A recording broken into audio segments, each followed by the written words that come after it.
जे शेतकऱ्यांना प्रोत्साहन देण्याच्या हेतूने अशा पात्र शेतकऱ्यांना 50,000 रुपयापर्यंत प्रोत्साहनपर लाभ देण्यात येईल। आतापर्यंत या अंतर्गत 8,000 कोटी रुपये हे रिलीज झालेले आहेत। आज मंत्रिमंडळाच्या बैठकीत अजून 11,000 कोटी रुपये रिलीज करण्याला मान्यता देण्यात आली। शेतकरी बांधवांनो, आजचा विषय जरा लक्ष देऊ नका, कारण ही फक्त बातमी तुमच्या पैशांची नाही, ही बातमी तुमच्या पेरणीची आहे, तुमच्या बँक खात्याची आहे, तुमच्या घरातल्या खर्चाची आहे आणि सगळ्यात महत्त्वाचं इम्पॉर्टंट म्हणजे गावागावात सुरू असलेल्या त्या एका प्रश्नाचं उत्तर तुम्हाला या बातमीतून भेटणार आहे। आपल्या खात्यात पैसे कधी पडणार? सकाळपासून चहाच्या टपरीवर, सोसायटीच्या समोर, बँकेच्या बाहेर आणि शेताच्या बांध्यावर सगळीकडे एकच चर्चा सुरू आहे। कोणाला म्हणे मेसेज आला, कोणाला म्हणे यादीत नाव दिसलं, तर कोणाला अजून काहीच समजलेलं नाही। त्यामुळे सगळीकडे गोंधळ वाढतोय, पण खरी माहिती अजून अनेकांपर्यंत पोहोचलेली सुद्धा नाही। आता बघा, अशा बातम्यांमध्ये एक मोठी अडचण असते, कुणी अर्धवट ऐकतो, कुणी अर्धवट सांगतो आणि मग गावात बातमी फिरताना तिचं सगळं रूपच बदलून जातं। एक जण म्हणतो की पैसे आज येणार, दुसरा म्हणतो उद्या सकाळी येणार, तर तिसरा म्हणतो आधी जिल्ह्यांची यादी बघा। पण शेतकरी बांधवांनो, इथं घाई करून चालणार नाही, कारण पैसा सरकारकडून डीबीटीने येणार असेल आणि त्यासाठी काही तांत्रिक गोष्टी पूर्ण करणं गरजेचं असतं। कोणी शेतकरी असेल म्हणून पैसे लगेच खात्यात येणार नाही।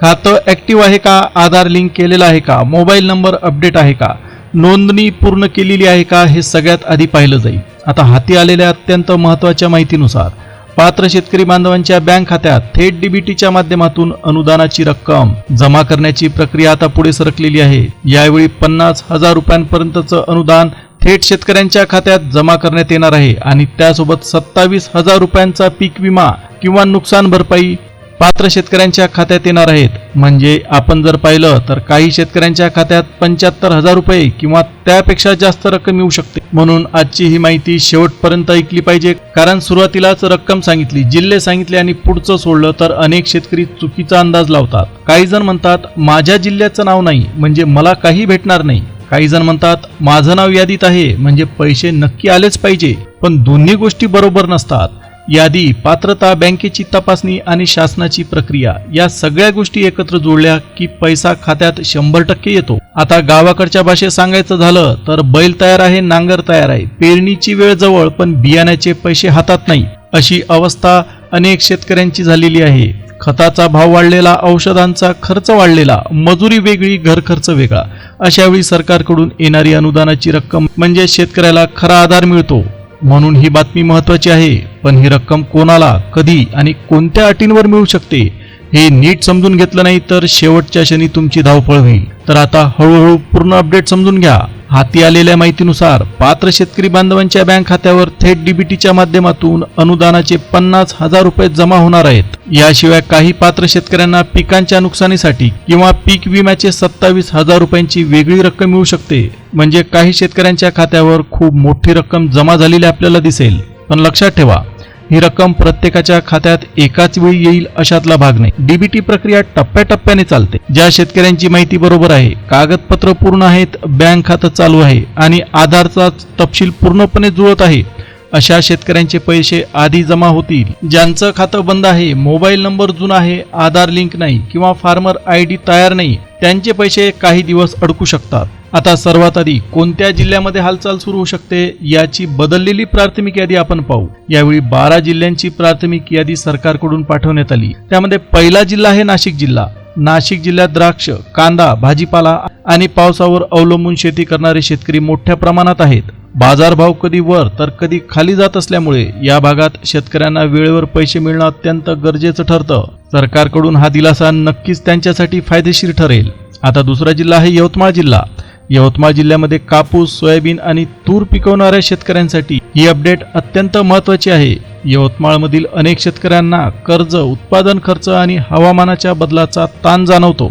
त्यामुळे पात्र शेतकऱ्यांना जर 50,000 रुपयाचं अनुदान आणि नुकसान भरपाईची रक्कम मिळाली तर पुढच्या हंगामासाठी त्यांना मोठा आधार मिळू शकतो। तिसरा जिल्हा आहे आपला परभणी जिल्हा। मराठवाड्यातील शेतकरी पावसावर जास्त अवलंबून असतो, पेरणीच्या आधी पैशांची गरज असते।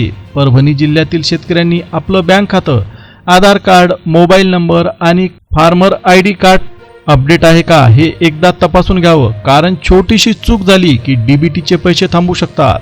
चौथा जिल्हा आहे सातारा जिल्हा. आता सातारा जिल्ह्यामध्ये ऊस, भात, भाजीपाला आणि फळबाग शेतकरी मोठ्या प्रमाणात आहेत. साताऱ्यातील पात्र शेतकऱ्यांना या अनुदानाचा नक्कीच फायदा मिळू शकतो. पण फक्त यादीत नाव असणं पुरेसं नाही. खातं सक्रिय आहे का, KYC पूर्ण आहे का, हे सुद्धा तितकंच महत्वाचं आहे. पाचवा जिल्हा आहे नंदुरबार जिल्हा. आता नंदुरबार जिल्ह्यामध्ये डोंगराळ आणि आदिवासी पट्ट्यातील शेतकऱ्यांसाठी अशी मदत अत्यंत महत्वाची ठरते. अनेक वेळा इथं कागदपत्र, ऑनलाईन नोंदणी आणि बँक तपासणीमध्ये अडचणी येतात. त्यामुळे नंदुरबारच्या शेतकरी बांधवांनी गावातील CSC केंद्र, कृषी सहाय्यक किंवा बँकेत जाऊन आपली माहिती एकदा तपासून घ्यावी. सहावा जिल्हा आहे हिंगोली जिल्हा. आता हिंगोली जिल्ह्यातील अनेक शेतकऱ्यांना पेरणीपूर्व खर्चासाठी पैशांची गरज आहे. अशा वेळी अनुदानाची रक्कम मिळाली तर बियाणं, खतं, औषधं आणि मजुरीसाठी त्याचा उपयोग होईल. त्यामुळे या जिल्ह्यातील शेतकऱ्यांनी फार्मर ID कार्ड आणि आधार लिंक आहे का यावर विशेष लक्ष द्यावं.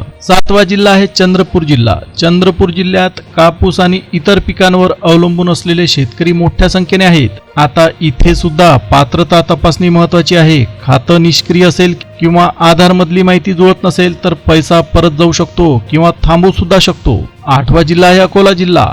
आता विदर्भातील कापूस आणि सोयाबीन उत्पादक शेतकऱ्यांसाठी अत्यंत महत्वाची बातमी. उत्पादन खर्च वाढला आहे पण भावाची खात्री नाही. त्यामुळे अनुदान वेळेवर मिळालं तर शेतकऱ्यांना नक्कीच याचा फायदा होईल. नववा जिल्हा आहे वर्धा जिल्हा. वर्धा जिल्ह्यातील शेतकऱ्यांनी बँक खात्याची एकदा स्थिती तपासून घ्यावी. बँकेत KYC पूर्ण नसल्यास किंवा खातं बंद असल्यास रक्कम जमा होण्यात अडचण येऊ शकते. त्यामुळे आजच बँकेत जाऊन तुम्ही खात्री करून घ्या. दहावा जिल्हा आहे गोंदिया जिल्हा. पावसावर आणि बाजारभावावर अवलंबून असलेल्या शेतकऱ्यांना अशा योजने आर्थिक मदत मिळाली तर त्यांची ताकद नक्कीच वाढते. त्याच्यानंतर 11वा जिल्हा आहे पालघर जिल्हा. किनारी आणि आदिवासी भागातील अनेक शेतकऱ्यांपर्यंत योजनांची माहिती उशिरा पोहोचते. म्हणून पालघर जिल्ह्यातील शेतकरी बांधवांनी ग्रामपंचायत, तलाठी कार्यालय किंवा कृषी विभागाकडून आपली नोंद आहे का याची व्यवस्थितपणे तपासणी करावी. आणि शेवटचा जिल्हा आहे सोलापूर जिल्हा. सोलापूरमध्ये पाणी टंचाई, डाळिंब, ज्वारी, ऊस आणि भाजीपाला पिकांवर अनेकदा संकट घेऊन येते. त्यामुळे इथल्या पात्र शेतकऱ्यांसाठी ही मदत नक्कीच मोठा आधार ठरेल. आता काही शेतकरी विचारतील, माझ्या जिल्ह्याचं नाव यादीत आहे का, मग उद्या सकाळीच पैसे येतील का? तर इथं नीट समजून घ्या. जिल्ह्यांचं नाव यादीत असणं म्हणजे त्या जिल्ह्यातील सर्व शेतकऱ्यांच्या खात्यात एकाच क्षणी पैसे येतील असा अर्थ होत नाही. आधी पात्रता तपासली जाते, मग नोंदणी जुळवली जाते, नंतर बँकेकडून खातं तपासलं जातं आणि मग DBT फाईल पुढे सरकते. म्हणून कोणाला आधी मेसेज येतो, कोणाला उशिरा येतो. त्यामुळे शेजाऱ्याला मेसेज आला आणि मला आला नाही म्हणून तुम्ही घाबरून जाऊ नका. आणखी एक मुद्दा लक्षात घ्या. अनेक शेतकरी पीक विम्याची रक्कम आणि अनुदानाची रक्कम एकच समजतात, पण दोन्ही प्रक्रिया वेगवेगळ्या असू शकतात. पीक विमा हा पिकांच्या नुकसानीवर विमा भरला आहे का, पिकाची नोंद आहे का, नुकसानाचे पंचनामे किंवा पात्रता आहे का यावर अवलंबून असतो. अनुदान किंवा प्रोत्साहनपर रक्कम ही वेगळ्या अटींवर मिळू शकते. त्यामुळे एका शेतकऱ्याला विमा मिळाला म्हणून अनुदान नक्की मिळेलच किंवा अनुदान मिळालं म्हणजे विमा नक्की येईल असा सरळ हिशोब लावू नका. आता ही रक्कम शेतकऱ्यांसाठी महत्वाची का आहे हे सुद्धा समजून घ्या. पावसाळा सुरू झाला की शेतकऱ्यासमोर अनेक खर्च उभे राहतात. नांगरणी, पेरणी, बियाणं, खतं, औषधं, मजुरी, डिझेल, ट्रॅक्टर, घर खर्च आणि मुलांच्या शिक्षणाचा खर्च सगळं एकाच वेळी लागतं. अशा वेळेस 10 ते 15 हजार रुपये सुद्धा मोठे वाटतात. मग 50,000 रुपयांची रक्कम एकदम मिळाली तर नक्कीच शेतकऱ्यांना याचा मोठा हातभार लागू शकतो. शेतकरी बांधवांनो, पैशांच्या आशेवर राहू नका. कागदपत्र पूर्ण करा. कारण शासनाची प्रक्रिया सुरू झाली की त्यावेळी धावपळ केली तर कधी कधी उशीर होऊ शकतो. बँकेत लाईन लागते, CSC केंद्रावर गर्दी होते, सर्व्हर बंद होतो, मोबाईलवर OTP येत नाही, आधारमध्ये नाव वेगळं असतं, बँकेत नाव वेगळं असतं. अशा छोट्या चुका मोठी अडचण ठरू शकतात. म्हणून आजच सावध व्हा.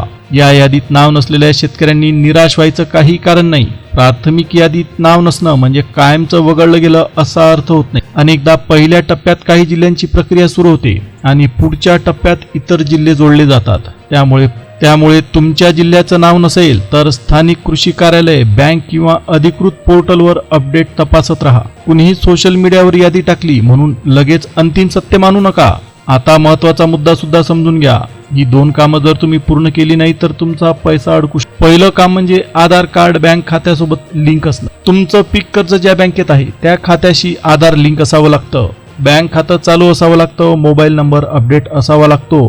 कारण पैसे आले की लगेच त्याच नंबरवर मेसेज येतो. अनेक शेतकरी फक्त मेसेज न आल्यामुळे घाबरतात, पण कधी कधी पैसे जमा झालेले असतात आणि मोबाईल नंबर अपडेट नसतो. दुसरं महत्वाचं काम म्हणजे फार्मर ID कार्ड तयार असणं. आता शासनाकडून शेतकऱ्यांची माहिती डिजिटल पद्धतीने तपासली जाते. जमिनीची नोंद, आधार तपशील, बँक खाता आणि पिकांची नोंद यामध्ये फरक असेल तर प्रक्रिया थांबू शकते. म्हणून CSC केंद्रावर जाऊन तुमची नोंदणी तपासा. शक्य असेल तर पावती किंवा नोंदणी क्रमांक जवळ ठेवा. आता कोणालाही अनुदान मिळणार नाही हे सुद्धा समजून घ्या. हे अत्यंत महत्वाचं आहे. जे लोक शेती व्यतिरिक्त मोठ्या उत्पन्नावर आयकर भरतात, आजी माजी मंत्री, आमदार, खासदार किंवा अपात्र शासकीय कर्मचारी, मोठ्या सहकारी संस्थांचे काही संचालक, कारखाने किंवा बाजार समित्यांशी संबंधित अपात्र व्यक्तींना या लाभापासून सरकारने लांब ठेवलेलं आहे. ही मदत त्या खऱ्या शेतकऱ्यांना मिळेल जो शेतात राबतो, कष्ट करतो आणि पिकावर संसार चालवतो. आता आणखी एक महत्वाची गोष्ट लक्षात घ्या. कोणतीही अनोळखी लिंक उघडू नका. यादी पाहण्यासाठी इथे क्लिक करा, अनुदान मिळण्यासाठी फॉर्म भरा, OTP दिला तर पैसे लगेच येतील, अशा मेसेज पासून तुम्ही सावध राहा. शासनाची खरी प्रक्रिया बँक अधिकृत पोर्टल, कृषी विभाग किंवा ग्रामपंचायतच्या मार्फत तपासली जाते. तुमचा आधार नंबर, OTP, बँक पासबुकचा फोटो किंवा ATM माहिती कोणालाही पाठवू नका. आता पैसे कधी येणार हा सगळ्यात महत्वाचा प्रश्न. आता हाती आलेल्या माहितीनुसार प्रक्रिया टप्प्याटप्प्याने सुरू होऊ शकते. काही पात्र खात्यांमध्ये लवकर रक्कम जमा होईल तर काहींना तपासणीमुळे थोडी प्रतीक्षा करावी लागू शकते. म्हणून अफवांवर विश्वास ठेवू नका. मी पैसे काढून देतो, OTP सांगा, कमिशन द्या असं कोणी म्हणत असेल तर सावध व्हा. तर शेतकरी बांधवांनो, 50,000 रुपये ही काही छोटी रक्कम नाही. त्यातून बियाणं घेता येतील, खतं घेता येईल, औषध फवारणी करता येईल, थकीत हप्ता भरता येईल आणि जर त्यासोबत 27,000 रुपयापर्यंत पीक विमा किंवा नुकसान भरपाई मिळाली तर तुमचा आत्मविश्वास सुद्धा वाढेल. म्हणून आजच तुमचं Aadhaar linking, bank KYC, mobile number update करणं, फार्मर ID कार्ड तयार करणं आणि तुमचं नाव यादीत आहे का हे नक्की तपासून बघा. आता तुमचा जिल्हा नाशिक, यवतमाळ, परभणी, सातारा, नंदुरबार, हिंगोली, चंद्रपूर, अकोला, वर्धा, गोंदिया, पालघर किंवा सोलापूर यापैकी असेल तर ही अपडेट नीट लक्षात ठेवा. पण अंतिम खात्री होईपर्यंत अधिकृत पोर्टल, बँक शाखा किंवा कृषी विभागाची माहिती तपासा. शेतकरी मित्रांनो, ही माहिती गावातील प्रत्येक शेतकऱ्यापर्यंत पोहोचवा, कारण योग्य माहिती वेळेवर मिळाली तर फायदा वेळेवर मिळतो. चॅनलला सबस्क्राईब केलं नसेल तर पटकन सबस्क्राईब करा, नोटिफिकेशन बेल ऑलवर सेट करा आणि अशा शेतकरी हिताच्या अपडेटसाठी आमच्या सोबत जोडलेले रहा. तोपर्यंत कागदपत्र पूर्ण ठेवा, खातं सक्रिय ठेवा आणि आपल्या हक्काच्या पैशासाठी सज्ज व्हा. आता पुन्हा भेटूया एका नवीन अपडेटमध्ये नवीन माहिती. तोपर्यंत धन्यवाद.